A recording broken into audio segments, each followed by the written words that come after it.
अस्सलाम वालेकुम नाज़रीन, प्रोग्राम ख़बर और तजिया के साथ मैं हूं आपका मेज़बान मुज़म्मिल सरवर्दी। आज की बड़ी ख़बरों में IMF और पाकिस्तान के दरमियान मुज़ाकरात कामयाब हुए हैं या नाकाम हुए हैं। IMF की अपनी बयान है, हुकूमत का अपना बयान है, इस पर बात करेंगे। हमारे साथ माहिर मईशत मुज़म्मिल असलम साहब होंगे। कुछ प्रोग्राम के दूसरे हिस्से में आज सिब्बी में फ्रंट FC के 4 एहलकार शहीद हुए हैं। पहले लाहौर में बम ब्लास्ट हुआ है। दहशतगर्दी की इस नई लहर पर बात करेंगे और मकबूजा कश्मीर में मोदी ने जो APC की है उस पर भी बात करेंगे। लेकिन सबसे पहले IMF और पाकिस्तान के दरमियान जो मुज़ाकरात हुए हैं इसकी क्या हकीकत है, हमारे साथ मौजूद है मुज़म्मिल असलम साहब। अस्सलाम वालेकुम मुज़म्मिल साहब। वालेकुम जी। मुज़म्मिल साहब, कंफ्यूजिंग सी खबरें हैं। कुछ कहते हैं कि हॉल्ट हो गया है, अब नेक्स्ट जो सितंबर में गौर होगा। कुछ का ख्याल है कि टॉक्स फेल हो गई हैं, मौजूदा किस्त नहीं मिलेगी। आप कहाँ देखते हैं कि फेल हो गई हैं, हॉल्ट हो गया है, या हम बाहर आने वाले हैं, या IMF मानने वाला है? कुछ क्लियर नहीं है कि IMF के साथ टॉक्स का नतीजा क्या निकला है। देखिए, नतीजा सामने है कि IMF ने जो है इस बजट से पहले कहा था कि आपने टैक्सेस की शरह बढ़ानी है। शरह इसलिए बढ़ाई जाती है कि आपका टैक्सेस का हजम बढ़े, और दूसरी तरफ उन्होंने कहा था कि आपको जो है गर्दिशी कर्जे कम करने जिससे बिजली की कीमत बढ़ाए। मैं आपको दोनों बातों का जो है छोटा सा जायजा दे देता हूं कि IMF क्यों गलत है। देखिए, IMF ने माशाल्लाह पाकिस्तान की जब भी प्रोजेक्शंस किए हैं वो हमेशा गलत किए, और हमेशा जो एक आदमी तखमीना गलत लगाए कि ये हुआ है होगा, तो वो उसका अगर कोई इलाज बताए तो उसके इलाज से भी ज़रा सा दूर रहना चाहिए। अभी इसी साल की मिसाल ले लें, IMF ने कहा कि 1.5% पाकिस्तान की शरह नमू रहेगी। पाकिस्तान की शरह नमू 4% आ गई। दूसरी तरफ IMF ने कहा था पाकिस्तान का जारी खसारा, करंट अकाउंट डेफिसिट जो है वो $7.5 अरब इस साल जून में खत्म होगा। पाकिस्तान का 800 मिलियन 11 महीने का सरप्लस है, तो $8 अरब से IMF वहां गलत हुआ। फिर IMF जिद लगा के पूरे साल से हमारा प्रोग्राम सस्पेंड करके बैठा हुआ था कि आपका 4,700 अरब रुपए का टैक्स टारगेट हदफ वसूल नहीं हो सकता जब तक आप टैक्स की शरह नहीं बढ़ाएंगे। हमने नहीं बढ़ाई थी, आपको पता होगा। पिछले साल फरवरी से मार्च तक तकरीबन 11 महीने हमारा जो है प्रोग्राम मुंजमद रहा IMF से। अभी 30 जून को सबको सरप्राइज मिल जाएगा कि 4,700 अरब से ज्यादा पाकिस्तान की टैक्स महसूलात जमा हो जाएंगी। हुकूमत पाकिस्तान ये कहती है IMF को कि भाई हम आपके टारगेट से बिल्कुल इनकारी नहीं है, यही हमें चाहिए, और इसके बगैर पाकिस्तान की मईशत आगे नहीं बढ़ सकती। हम आपके टारगेट से एग्री करते हैं, आप हमें टारगेट दें, तरीक़ेकार हम पे छोड़ दें। तरीक़ेकार आपके जो है वो नाकाम है, उससे पाकिस्तान की मईशत चौक होती है। इसी तरीके से बिजली में वो कहते हैं कि बिजली के नर्ख बढ़ा दें, तो ये ही इलाज है। बिजली के नर्ख हम 2009 से हर साल बढ़ा रहे हैं, उल्टा हमारा गर्दिशी कर्जा बढ़ रहा है। हमारा मसला बिजली के नर्ख नहीं है, हमारा मसला महंगी बिजली खरीदना है, हमारा मसला बिजली की चोरी है, हमारा मसला बिजली की रिकवरी है, और हमारा मसला एडमिनिस्ट्रेटिव है। अच्छा, अब अगर आप आपके सामने जो शख्स बैठा है, गर्मियों में मेरा बिजली का बिल 1 लाख से ऊपर आता है। अब मैं इस नतीजे पे पहुंच चुका हूं कि अगर यहां से मजीद बिजली महंगी होती है तो मैं अपने घर पे एक सोलर प्लांट लगा लूंगा, जो मेरा 1.5 साल में जो बिजली के बिल से ना मेरा सोलर प्लांट फ्री करा देगी। तो अगर यहाँ से बिजली के बिल बढ़ते हैं तो लोग जो है, जैसे कारखाने आपको पता है अपनी बिजली खुद पैदा करते हैं, लोग भी उस तरफ जो है निकल चुके हैं। तो ये जो चीज है, IMF के जो प्रिस्क्रिप्शन है वो बिल्कुल गलत है। पिछला जो साल गुजरा है उसमें हमें कम से कम $2 अरब जारी करने। तो कहने का मतलब ये है कि हमें IMF के पैसे की जरूरत नहीं है, IMF के स्टैम्प की जरूरत है। IMF का अगर स्टैंप हो तो हमारी जो है मईशत आगे चल सकती है। प्रोग्राम IMF कह रहा है कि जी हम बातचीत कर रहे हैं और बातचीत पाकिस्तान से करते रहेंगे। पाकिस्तान के लिए इतना ही काफी है, हम बातचीत करते रहें, पैसे ना भी आए तो हम अपने माशरत और मईशत के मसले जो है हल कर सकते हैं। आपका मौक़िफ़ है कि पॉलिसी यही है कि IMF के साथ बातचीत किए रखें, पैसे नहीं लेने, लेकिन प्रोग्राम भी नहीं छोड़ना, बस इसको ऐसे ऐसे चलाते रहना है। किसी तरीके से 39 मंथ्स पूरे कराने हमने, और चाहे हमें उसमें पूरे पैसे ना भी मिलें लेकिन टाइम पूरा करा लेना है। पैसे कोई खैरात के तो नहीं दे रहे ना, दे के लेने हैं उन्होंने वापस। तो अभी इस वक्त जरूरत भी नहीं है। $23 अरब के रिजर्व्स में हम बैठे हुए हैं, मामला हमारे सही चल रहे हैं, खसारा हमने खत्म किया हुआ है। तो क्या जरूरत है, जब एक पिछला पूरा साल कोविड जैसा मुश्किल साल सिर्फ $500 मिलियन पे हमने गुजार दिया उनका, वो भी हमारे रिजर्व में जमा हो गया के उसका इस्तेमाल नहीं हुआ। तो तो ये जो है ये एक बेहतरीन रास्ता है और IMF भी इस चीज को समझता है, पाकिस्तान भी समझते हैं। और अच्छी चीज ये है कि जो IMF ने हमें अहदाफ दिए थे उससे बेहतर ही हमने अहदाफ हासिल कर लिए, तो हमें डरने की जरूरत ही नहीं। अगले साल इंशाल्लाह इससे भी बेहतर अहदाफ आ जाएंगे। लेकिन हम देख रहे हैं कि शौकत तरीन साहब कुछ टैक्सेस वापस लेने की भी बात हो रही है। $10 बिलियन के जो सैलरीड क्लास पे हिडन टैक्स लगाया था वो भी विड्रॉ हो रहा है, और भी चीज़ें विड्रॉ हो रही हैं। इनको आप कैसे देखते हैं? मैं तो कहता हूँ आधे कर दें और आधे कर दें। पिछले साल कोविड में आपको पता है कि हमने कितने टैक्सेस कम करते रहते, एक्सपोर्ट के कम किए, फिर सीमेंट सेक्टर वो जो कंस्ट्रक्शन पैकेज दिया उसमें टैक्सेस कम किए, उसके बावजूद टारगेट हासिल कर दिया। इसी तरीके से जैसे मैं कह रहा हूँ कि बिजली का बिल बढ़ाने से जो है बिजली के गर्दिशी कर्जे खत्म नहीं होते, इसी तरीके से टैक्सेस को आप जितना कम करेंगे उतना लोग ज्यादा कंट्रीब्यूट करेंगे, उतनी मईशत चलेगी। अच्छा, ये IMF के ऑल्टरनेट हम बॉन्ड्स जारी कर रहे हैं, डिफरेंट किस्म के बॉन्ड, यूरो बॉन्ड, स्कूक बॉन्ड, वो पांडा बॉन्ड्स, ये बॉन्ड्स हेल्दी हैं या IMF का प्रोग्राम हेल्दी है? देखिए, ऑलवेज हेल्दी बॉन्ड्स होते हैं क्योंकि कैपिटल मार्केट से होते हैं, उसमें बंदिशें नहीं होती और आप उसमें पैसा लेते हैं और आप अपनी परफॉर्मेंस की बेसिस पे लेते हैं। तो ये जितना बल्कि दुनिया नापसंद करती है। आप मुझे एक बात बताएं कि एक आदमी अगर मस्जिद के चंदे से चल रहा हो और दूसरा एक आदमी बाइज्जत तरीके से बैंक से जो है अपनी क्रेडिट लाइन लेके चल रहा हो, कौन बेहतर है? लेकिन रेट ऑफ प्रॉफिट बॉन्ड्स का ज्यादा है। बनती है कि आप पूरी दुनिया के जो बड़ी आलमी माशियतें हैं, जितनी भी अमेरिका से लेके जो भी है, वो अपनी कैपिटल रेजिंग जो है बॉन्ड मार्केट से करती हैं, कैपिटल मार्केट, डेट मार्केट से करती हैं। ये IMF के थोड़ी जाते हैं। IMF तो लास्ट रिजॉर्ट है, जब कोई आपको कुछ ना देगा तो तब आपके IMF पे जाना। तो हम $2.5 बिलियन के बॉन्ड्स मजीद इजरा कर रहे हैं, तो आपके ख्याल में वो IMF का अल्टरनेटिव हो जाएगा? नहीं, वो तो आपकी फॉरेन सोर्सेज से फंडिंग है ना, वो IMF का कह लें आपकी फंडिंग गैप को कवर करेगा। आपकी अच्छी बात ये है कि मजमूई तौर पे आपका खसारा खत्म होने से आपका नेट डेट लेवल कोविड के दौरान जो है पूरी दुनिया की तरक्की याफ्ता ममालिक के भी जो डेट GDP के तनासुब से 10% बढ़े, पाकिस्तान का इस साल 3% गिर गया। तो इससे ज्यादा और क्या अच्छी चीज चाहिए हमें? और आखिर में जो सब सवाल करते हैं वो आपसे भी ज़रूर पूछूंगा। वो कहते हैं मौजूदा हुकूमत ने 3 साल में उतने कर्जे ले लिए जितने गुज़श्ता हुकूमतें 5 साल में लेती हैं। आप इसको दुरुस्त मानते हैं? मैं तो ये कहता हूँ आप सवाल ही ना करें ना, ये आप जाके किताब खोल के देखें, आपको नजर आ जाएगा। ये सवाल कोई क्या दे देता है, वो सारे सुनी सुनाई बातों पे जवाब दे देते हैं। बात ये अभी मैंने आपको बताया कि पाकिस्तान के जो GDP के तनासुब से इस साल पिछले साल के मुकाबले में 3% कर्जे गिरे। पहले साल जब ये हुकूमत आई थी $11 अरब इन्होंने कर्जा लिया था। उसकी वजह ये थी कि इसहाक डार साहब $19 अरब पे जो है खसारा छोड़ के गए थे। दूसरे साल $6 अरब हुआ। ये जो साल है इसके मार्च तक जो है हमने $3.5 अरब लिए। तो हमारे जो कर्जे की जो है हम सीढ़ियां नीचे उतरना शुरू हो गए। तो इससे ज्यादा बेहतरीन और कोई चीज नहीं है। और दुनिया की कोई मईशत हर रोज कर्जे लेती है। आपने ये कि आपने अपने कर्जे के तनासुब को अपनी आमदनी के साथ मेंटेन करना है, ये जरूरी है। अफसोस होता है कभी कभार क्योंकि जो टीवी में आके लोग बोल जाते हैं, जैसे अभी 2 दिन पहले की बात ही है या कल की शायद बात है, वो मरियम नवाज साहिबा और ख्वाजा साद रफीक साहब ने कह दिया कि जी हमने जो असासे बनाए थे गिरवी रखवा रहे हैं। अल्लाह को माने जितने ज्यादा सुकूक बॉन्ड जो है इस गवर्नमेंट ने, इसहाक डार साहब की गवर्नमेंट ने किए थे, पूरे पाकिस्तान की तारीख में किसी ने नहीं किया। और जितने असासे उन्होंने, ये गिरवी नहीं होते, ये कोलैटरल होता है। अब पता ही नहीं है लोगों को कि किस चीज की क्या वो होती है, डायनेमिक्स होती है। एक बहुत बड़े माइशतदान जो सिंध गवर्नमेंट के एडवाइजर भी रह चुके हैं, कल उन्होंने ट्वीट की थी, उनको इतनी धुलाई की है लोगों ने, पढ़े लिखे लोगों ने ट्विटर में, कि आप PhD हैं और आप इस तरह की बातें करते हैं। तो मसला ये है सारा, या तो इंटेलेक्चुअल डिसऑनेस्टी है या कॉम्पिटेंसी का इशू है इस मुल्क में, जिसकी वजह से लोग भी कंफ्यूज होते हैं। बहुत शुक्रिया मुजम्मिल असलम साहब। नाज़रीन, आपने मुजम्मिल असलम साहब की गुफ्तगू सुनी। वो कह रहे हैं कि पाकिस्तान का गेम प्लान ये है कि IMF के साथ बातचीत करते रहो, पैसे बेशक ना मिलें। पाकिस्तान इस वक्त IMF से मज़ीद पैसे लेने में इंटरेस्टेड नहीं है। पिछले पूरे साल में भी हमने IMF से सिर्फ $500 मिलियन लिए हैं, वो भी रिजर्व्स में ही ऐड हुए हैं। अब अगले साल में भी अगर IMF से पैसे नहीं मिलते तो कोई बात नहीं, लेकिन IMF को ये नहीं कहना चाहिए कि हमने IMF को छोड़ दिया है या IMF ने हमें छोड़ दिया है। दोनों को साथ साथ चलना चाहिए। 39 मंथ्स का ये प्रोग्राम हम इसी तरह पूरा कर लेंगे, लेकिन शायद मज़ीद पैसे लेने के लिए पाकिस्तान को भी ज़रूरत नहीं है और IMF भी नहीं देगा।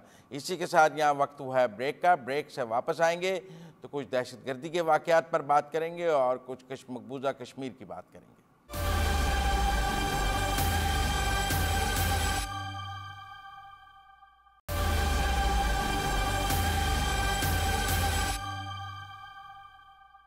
ब्रेक के बाद खुशामदीद नाज़रीन, पहले लाहौर में धमाका हुआ जिसमें पुलिस वालों को टारगेट किया गया या हाफिज़ सईद साहब को टारगेट किया गया। दोनों किस्म की ख़बरें हैं। एक राय ये है कि हाफिज़ सईद साहब का घर बिल्कुल साथ था, वो टारगेट थे। आईजी का कहना है कि पुलिस वाले पिकेट पे निशाना बने हैं तो पुलिस टारगेट थी।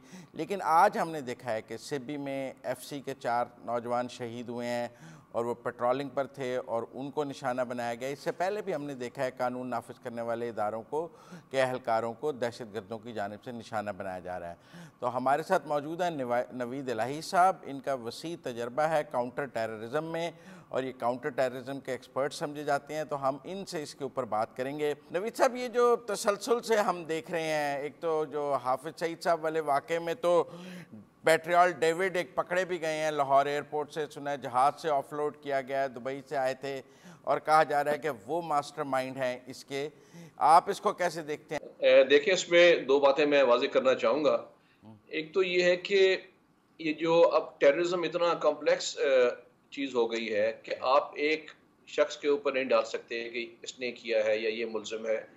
जैसे कहते हैं कि आप जब इन्वेस्टिगेशन शुरू करते हैं या इंटेलिजेंस में करते हैं investigation, when you walk back the cat, असल बंदे तक पहुंचने की जुस्तजू करते हैं, कोशिश करते हैं, तो दरमियान में उन्होंने बड़े कट आउट्स रखे होते हैं ताकि वहां तक पहुंच ना सकें।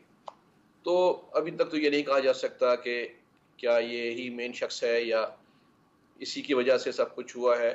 और दूसरी बात बहुत इम्पोर्टेंट जो है, जो मुझे इंटेलिजेंस हलकों से भी मालूम हुई कि जो ही ये खबर मीडिया में आई है उससे उनकी इन्वेस्टिगेशंस स्लो हो गई, क्योंकि जब ये बात बाहर निकल आती है, बताने वालों को भी बतानी नहीं चाहिए थी, मीडिया को भी थोड़ा सा इसमें डिस्क्रीट होना चाहिए था, जिससे जो काम घंटों में हो सकता था शायद अब वो दिनों में हो। तो लेकिन अभी मेरा ख्याल है आप मुझे ये कह रहे हैं कि पेट्रियल डेविड की जो अरेस्ट थी, इसकी खबर मीडिया पे ना आती तो शायद हम आगे तफ्तीश बढ़ सकती थी, इससे तफ्तीश को नुकसान हुआ है। जी, यही मैं अर्ज कर रहा हूँ। अच्छा, डेफिनेटली नुकसान हो।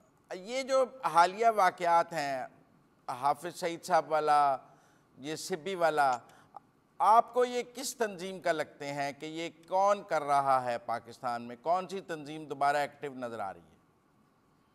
जी मुजम्मिल साहब, जैसे आपने खुद भी अभी कहा कि ये तसलसल से हो रहे हैं, तो यही बात नोट करने वाली थी।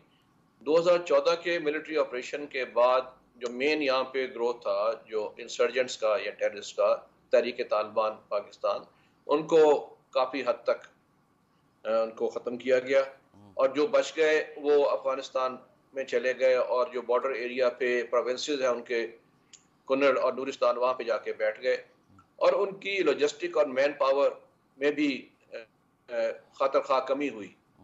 तो अब ये पिछले 1 साल से दोबारा उन्होंने अपनी एक्टिविटीज शुरू की हैं, क्योंकि लास्ट ईयर जुलाई में इनके जो ग्रुप थे आपस में डिवाइडेड थे, वो इकट्ठे हुए हैं और दोबारा ये एक अम्ब्रेला ग्रुप बन गया है जिसके अंदर कई ग्रुप शामिल हो गए हैं और दोबारा उन्होंने एक्टिविटी शुरू की, लेकिन तरीक़ाकार उन्होंने चेंज किया अपना। बजाय इसके कि बड़े सुसाइड अटैक करें या गन एंड ग्रेनेड अटैक करें, उन्होंने target killing of law enforcement personal, जिसमें बाकी एरियाज में पुलिस और बलूचिस्तान में स्पेशली एफसी के जवान हैं, और या आईडीज और लैंड माइंस का इस्तेमाल कर रहे हैं।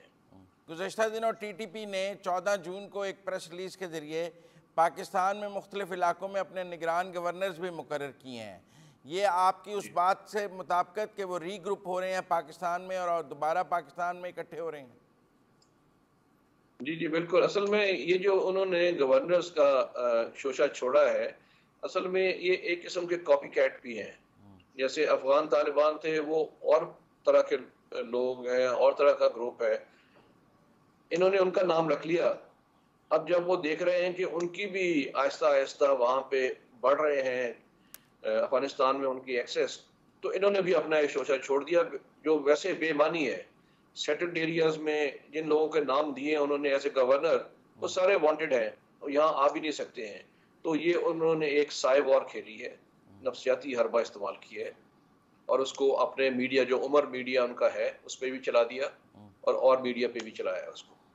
बहुत शुक्रिया नवीद इलाही साहब हमारे साथ बात करने का। उनकी राय में टीटीपी जो है वो पाकिस्तान में दोबारा एक्टिव हो रही है और उसी का अब नए टारगेट्स जो हैं वो लॉ इन्फोर्सिंग एजेंसीज हैं। लाहौर वाले धमाके की कड़ियाँ भी वहीं मिल रही हैं और उनकी राय में जो एक ऑपरेटिव पकड़ा गया है पेट्रियल डेविड, उसके पकड़े जाने की खबर मीडिया पर नहीं आनी चाहिए थी क्योंकि उससे इन्वेस्टिगेशन रुक गई हैं। हम प्रोग्राम के अगले हिस्से में अब मकबूजा कश्मीर में मोदी साहब ने जो एपीसी की है उस पर बात करेंगे, लेकिन उससे पहले मैं चाहूँगा कि इस एपीसी के बाद महबूबा मुफ्ती ने इंडियन मीडिया के साथ जो गुफ्तगू की है वो आप सुन लें। महबूबा मुफ्ती से की गुफ्तगू के बाद हम प्रोग्राम को आगे बढ़ाएंगे। जम्मू कश्मीर के लोग इस वक्त कई तरह की मुसीबतें सह रहे हैं, बहुत मुश्किल में है। 5 अगस्त 2019 को जिस अनकॉन्स्टिट्यूशनल और इलीगल और इमोरल तरीके से 370 को हटाया गया, ये जम्मू कश्मीर के लोगों को कबूल नहीं है। अब हमारे साथ मौजूद हैं अब्दुल रशीद तराबी साहब, कश्मीरी रहनुमा हैं, आज़ाद कश्मीर से इनका ताल्लुक़ है।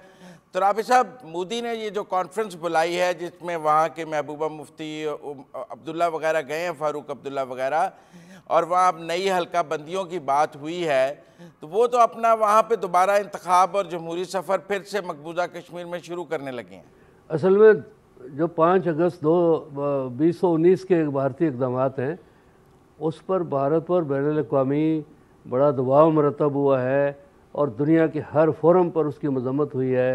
रियासत का जो शख़स उसने ख़त्म किया है और उस पर सारी दुनिया में एहतजाज है, हर फोरम पर जो है उसको जवाबदेह ठहराया जा रहा है। तो बैनुल-अक़वामी प्रेशर से निकलने के लिए अब वो एक नई धौल झोंकने की पॉलिसी पर अमल पैरा है। उसके साथ साथ वो जो उनका मुस्तकिल हदफ है कि रियासत की डेमोग्राफी तब्दील हो और वहाँ पर मुसलमानों की जो अक्सरियत है वो ख़त्म हो, उस हवाले से कोई 3 मिलियन से ज़्यादा गैर रियासती हिंदुओं को डोमिसाइल जारी कर चुके हैं और ये प्रोसेस जारी है। और इस तरह उनका हदफ ये है कि एक तरफ तो एक बड़ी तादाद में जो है मिलियन के हिसाब से गैर रियासती जो बाशिंदे हैं उनको वहाँ का वोटर बनाया जाए और उसके बाद हल्का बंदियाँ ऐसी की जाएँ ताकि मुसलमानों की जो इंतखाबी नशिस्तें हैं वो अक़लियत में तब्दील हो जाए। फिर महबूबा मुफ्ती फ़ारूक अब्दुल्ला जो मुसलमान वोट बैंक पर वहाँ पर जीतते हैं, वो क्यों वहाँ चले गए जब उन्हें पता है कि वहाँ पे मुसलमानों को अक़लियत में लाने की कोशिश हो रही है? वो क्यों साथ बैठ गए मोदी के? ये बदकिस्मती है, ये शुरू से उनके सहूलतकार रहे हैं। इनकी सहूलतकारी के नतीजे में हिंदुस्तान को वहाँ अपना कब्ज़ा मुस्तहकम करने का मौका मिला। अभी जो भारतीय इक़दाम थे 5 अगस्त 2019 के, उसके बाद ये सारे लोग जो हैं जो भारत के फैसिलिटेटर रहे हैं, जब इनकी स्पेस तंग हुई है और इनकी गिरफ्तारियाँ हुई, बल्कि अभी ये अमल होने वाला था उससे पहले फ़ारूक अब्दुल्ला के घर पर गुप्कार रोड जिसको कहते हैं उसमें ये बैठे और एक गुप्कार डिक्लेरेशन किया कि हमें जो है वो कोई ऐसा कदम मंजूर नहीं है जिसके नतीजे में रियासत का तशख़्ख़ुस ख़त्म हो। कुछ कह रहे हैं सुप्रीम कोर्ट में 370 का केस पेंडिंग है, सुप्रीम कोर्ट 370 को बहाल कर देगा, इंडियन सुप्रीम कोर्ट। देखिए, सुप्रीम कोर्ट पिछले सारे अरसे में बाबरी मस्जिद के केस से लेकर जितने दीगर मुकदमात हुए हैं वो एस्टेब्लिशमेंट की आला कार बन चुकी है। आप देखिए कि ये इतना बड़ा तारीख़ी वाक़या है, संगीन वाक़या है, यानी जो बुनियादी एक मायदा था जिसको हमने तो तस्लीम नहीं किया, लेकिन महाराजा हरी सिंह और शेख अब्दुल्ला ने उस वक्त जो हिंदुस्तान के साथ हिलाक किया था, तो ये एक यानी इमरानी मायदा था हिंदुस्तान की रियासत के, उसके साथ जो कुछ किया तो उसका उस पर वहाँ पर कई पिटिशन्स दर्ज हैं और सुप्रीम कोर्ट में ज़रा जुम्बश नहीं हुई है अभी तक। और हत्ता के वहाँ पर जो पाबंदियाँ लगी हैं उस पर भी सुप्रीम कोर्ट ने मोहर सुकूत इख्तियार की है। कुछ वो कहते हैं कि अब मकबूजा कश्मीर में जद्दोजहद की वो स्पिरिट भी नहीं रही है और जो हमारे नौजवान हैं कश्मीरी वो कुछ थक भी गए हैं, गिरफ़्तार हो गए हैं, शहीद हो गए हैं, तो इसलिए मोदी के लिए बहुत आसान है क्योंकि हर तहरीक की एक शेल्फ़ लाइफ है, वो अब उतनी मुतहरक नहीं है तहरीक, इसलिए आसानी भी है। तहरीकों में मद्दोजहर आते रहते हैं, जिस तरह से वहाँ क्रैकडाउन किया गया है और भारत पैर दर पे जिस तरह से इक़दाम कर रहा है, यानी कश्मीर में हर 10 आदमियों पर एक बंदूक बरदार खड़ा है, हर चौक और चौराहे में, हर नुक्कड़ पर वहाँ पर टैंक खड़े हैं, बख्तरबंद गाड़ियाँ खड़ी हैं, लेकिन इसके बावजूद कश्मीरियों ने सरेंडर नहीं किया है। यानी जो तज्ज़िये आ रहे हैं, और ये तज्ज़िये हमारे नहीं हैं, ये हिंदुस्तान के प्रेस के हैं, और ये यशवंत सना जैसे हिंदुस्तान के सीनियर लीडर्स के तज्ज़िये हैं जिन्होंने वहाँ के दौरे किए हैं। वो ये कहते हैं कि कश्मीरी पहले से भी ज़्यादा हिंदुस्तान से दूर हो गए हैं और उनसे नफ़रत करने लगे हैं। पहले तो दो हलके थे, एक तो प्रो हुर्रियत था और एक फ़ारूक अब्दुल्ला और महबूबा मुफ्ती जो कि हिंदुस्तान के साथ मिलकर सियासत करते थे, एक उनका हलका था। मैं समझता हूँ कि मज़ामत की जो कंस्टिट्यूंसी है, दायरा कार है, वो वसी हो गया है। अब इस मज़ामत के दायरे में कोई नेशनल कॉन्फ्रेंस है, या कोई PDP का वर्कर है, या कोई पीपल्स कॉन्फ्रेंस का वर्कर है, या कोई वहाँ पर और किसी पार्टी का वर्कर है, वो सब इस नतीजे में पहुँच चुके हैं कि उनके साथ धोखा हुआ है। फ़ारूक अब्दुल्ला ने तो खुद बरमला कहा है कि मेरे वालिद का 1947 का फ़ैसला गलत था, उसने कायद-ए-आज़म की बात नहीं मानी, उसने चौधरी गुलाम अब्बास की बात नहीं मानी, वही वक़्फ़ सही था। तो अब जो है वो इसी तरह से उमर अब्दुल्ला ये बात तस्लीम कर रहा है। और इस अरसे में जो गिरफ्तारियाँ हुई हैं उसमें हुर्रियत हलकों के साथ साथ उनके कारकुनान की भी हुई हैं, किसी को उन्होंने माफ़ नहीं किया है। इनके पासपोर्ट्स जो है मनसूख कर दिए हैं, और इनका जो स्टेटस था साबिक़ वज़ीर आला की हैसियत से जो इनकी मुराद थी वो इनको ख़त्म कर दिए हैं। तो अब तो वो हाथ मल रहे हैं कि भाई हमसे बड़ी कोताही हुई है। तो मज़ामत का दायरा मेरे नज़दीक वसी हो गया है कि वो कश्मीरी जो कल हुर्रियत के साथ नहीं खड़ा था, उसके जज्बात भी आज हुर्रियत के साथ। बहुत शुक्रिया तुराबी साहब हमारे साथ बात करने का। नाज़रीन, आपने अब्दुल रशीद तुराबी साहब की गुफ्तगू सुनी। वो दो नकात बड़े अहम बयान करे थे। एक तो उनका मौक़िफ़ है कि मोदी गवर्नमेंट बड़ी तेज़ी से मकबूजा कश्मीर में हिंदुओं को आबाद कर रही है, डोमिसाइल दे रही है और रिलीजियस डेमोग्राफी चेंज कर रही है। उनको श्रीनगर में एक हिंदू वज़ीर आला नज़र आ रहा है, जिसके बाद वो कहेंगे कि इंडिया कहेगा कि मसला कश्मीर ही ख़त्म हो गया जब वहाँ हिंदुओं की अक्सरियत हो गई, और वो जो हिंदुओं की अक्सरियती इलाका बन जाएगा तो वहाँ मुसलमान अक़लियत में चले जाएंगे।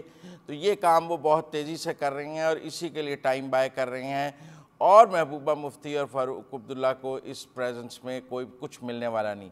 दूसरा, उनका ख्याल है कि कश्मीरी वो नौजवान जो पहले मुज़ाहमत के साथ नहीं खड़ा था, जिसके नज़दीक कुछ हमदर्दियाँ महबूबा मुफ्ती और फ़ारूक अब्दुल्ला जैसे लोगों के साथ थीं, वो भी अब हुर्रियत के साथ आके खड़ा हो गया है इन 2 सालों में जो कुछ हुआ है। लिहाजा कश्मीर में जो कश्मीरी नौजवान है वो बिल्कुल दिल्ली के साथ नहीं है, और दिल्ली अब वहाँ हिंदुओं के साथ गेम करने की कोशिश कर रहा है। नाज़रीन, आज के लिए इतना ही। अपने मेज़बान मुज़म्मिल सरवर्दी को प्रोग्राम खबर और तज्ज़िया से इजाज़त दीजिए। अल्लाह हाफ़िज़।